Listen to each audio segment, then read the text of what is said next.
शिक्षण प्रेमी लोकनायिका समाज सेविका श्रीमती सोनीताई संदीप क्षीरसागर के पावन जन्मदिन के उपलक्ष्य में अडौली तथा पिसौली की जिला परिषद स्कूलों में कॉपी वितरण कार्यक्रम का आयोजन किया गया था।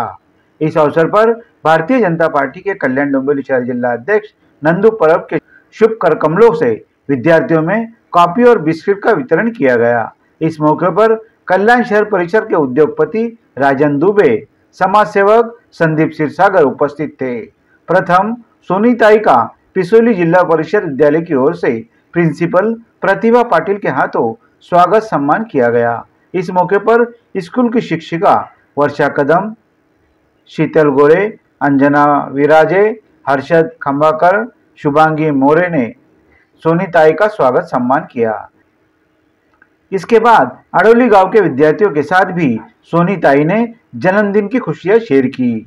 बच्चों में कॉपी वितरण किया तथा बिस्किट भी वितरण किया, अपना जन्मदिन मनाया। यहाँ पर भी दोनों पति पत्नी का शॉल पुष्पगुच्छ देकर जिला परिषद स्कूल की ओर से सम्मानित किया गया, सत्कार किया गया। सत्कार के बाद मान्यवरों के हाथों बच्चों में कॉपी वितरण किया गया। इस मौके पर सोनीताई को जन्मदिन की बधाई देने वालों में अडौली जिला परिषद की महिला प्रिंसिपल कल्पना दत्ता बॉम्बे, मनीषा आनंद वाइस्कर, छाया संजय कोकादे, संगीता तायड़े तथा विभा हर्षल रामटेके ने भी सोनीताई का विशेष आभार माना।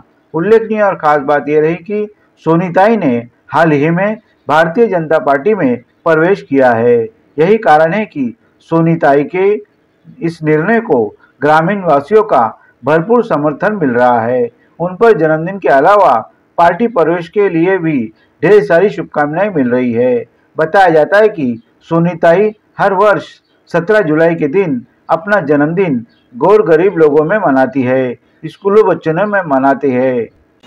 आणि इथे सगळे जमलेले शिक्षक वर्ग असतील आणि जिल्हा परिषद शाळा अडवली हे तर माझ्यासाठी काही नवीन नाही आहे। जवळजवळ आता 5 ते 6 वर्ष झाली आपण वया वाटप दरवर्षीप्रमाणे याही वर्षी वही वाटप करत आहेत। कारण की मला आवडत नाही, कारण की माझ्या पतींची मला शिकवण आहे मोठ्या प्रमाणात बर्थडे आणि जगाला दाखवण्यापेक्षा गरजू आणि ज्या व्यक्तींना खरंच ज्या गोष्टीची कमतरता असेल, गरज असेल त्या व्यक्तीपर्यंत ती वस्तू पोहोचली पाहिजे, ही माझ्या पतींची शिकवण माझ्या मागे नेहमी आहे। आणि त्या 5 वर्षापासून ते मला सेम सहकार्य कंटिन्यू करत आलेले आहेत।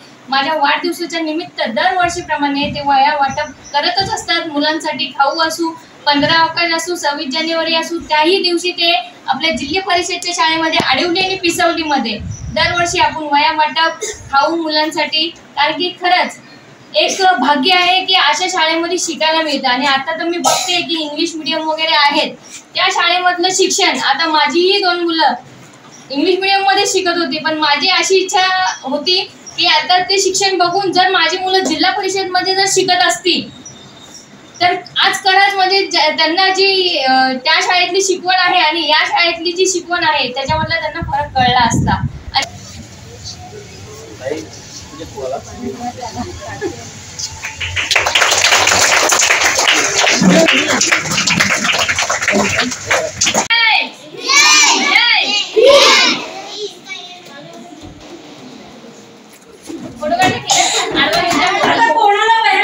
वर्षीप्रमाणे गेले 4 ते 5 वर्ष सोनीताई त्यांचा वाढदिवस अगदी उत्साहाने आणि आनंदाने आपल्या जिल्हा परिषद शाळेत करत असतात।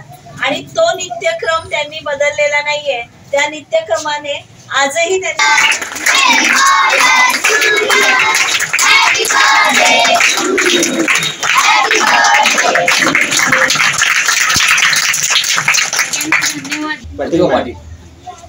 म्हणजे खूप म्हणजे कदाचित मी जिल्हा परिषद शाळेत शिकलेलो आहे, नाही तुम्ही पण जिल्हा परिषद शिकला असाल, कारण मी गावी होतो, माझा कोकणात गाव आहे, तिकडे मी जिल्हा परिषद शाळेमध्ये शिकलो।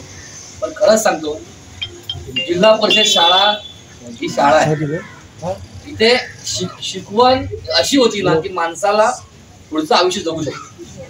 आता जर शिक्षण चालू आहे ना ते फक्त एक माणूस यांत्रिकीकरण माणूस चालू आहे, पण अशा मराठी शाळांमध्ये जे शिकणारा मुलगा हा एकदम म्हणजे कणखर होतो। देव करो जिल्हा परिषद शाळा कधी बंद न हो, कारण माणसाचा विकास होत चालला आहे।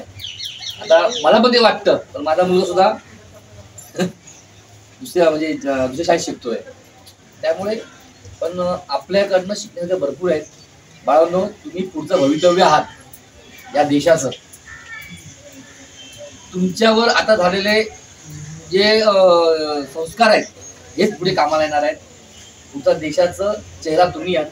तुमच्यापैकी कोणतरी एखादा डॉक्टर बनणार, कोणतरी इंजिनियर बनेल, कोण आमच्यासारखा नेता बनेल, कोण आमदार बनेल, कोण खासदार बनेल.